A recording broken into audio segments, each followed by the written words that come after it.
We had a lane closure set up. We were doing work on a bridge deck. There was a tour bus that was traveling into the work zone, and from what I understand, the bus was traveling at a high rate of speed. When the bus had reached the area where the work was going on,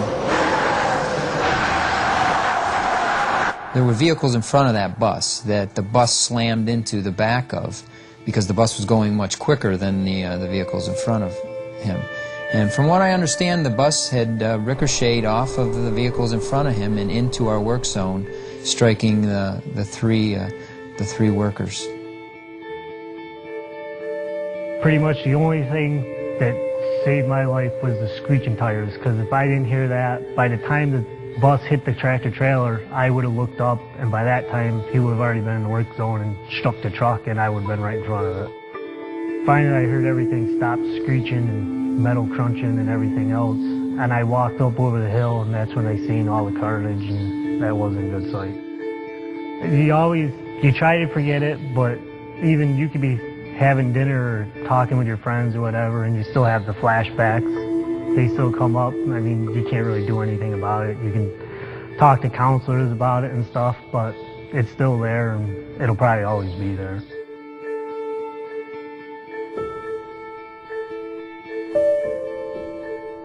And Wayne was very, very humorous. He made everybody laugh. I've watched him grow from a little guy, sprouted right up.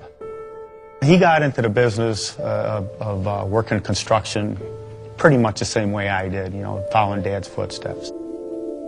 I have a picture of Wayne in my truck, and I look at him all the time. Every morning I tell him I love him. And I know he's listening.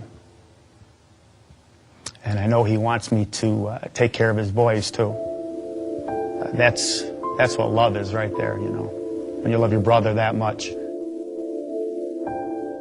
Usually we're out there working together, Wayne and I, side by side. Side by side. I wasn't there on the site when that happened. I was just down the highway, probably about 5 miles, and I heard the ambulance. And I said, something bad happened. You know, and I had a funny feeling that day, too. I really did. When I was at work, I heard it come over the radio that an accident happened on that exit. I knew it was his exit that he was on, and then I got a phone call, and I got the phone call to confirming that he was hurt, to go to the hospital. The morning of the accident, he went off to work, and I remember him giving me a kiss on my cheek goodbye and going out the door, and that's with a smile on his face, and that's the last I saw him. The only way they identified my husband was the tattoo he had on his heart had my name on it, and they just came out and asked who was Rebecca.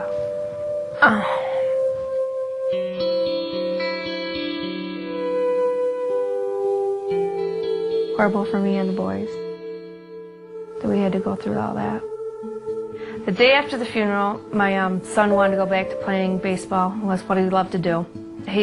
Towards the last couple innings, I realized he was shooting a no-hitter, and he must have just been thinking about my husband. He's watching over him because he's taking his deep breath, and he threw every pitch in there perfect and got his no-hitter. It was exciting. It was like a World Series. That's what it felt like to me, watching the Yankees. I was looking around, and I could see it in people's faces, you know, that he was on his game. Because we knew what it was for. That one was for his dad. And I'm sure his dad was watching.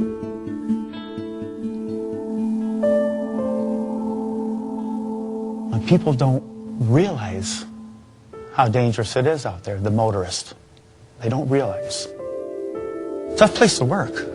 Being brushed by cars within inches of your elbows, hitting, you know, cars going 65 miles an hour. When you're driving a car out there, it's just like a weapon.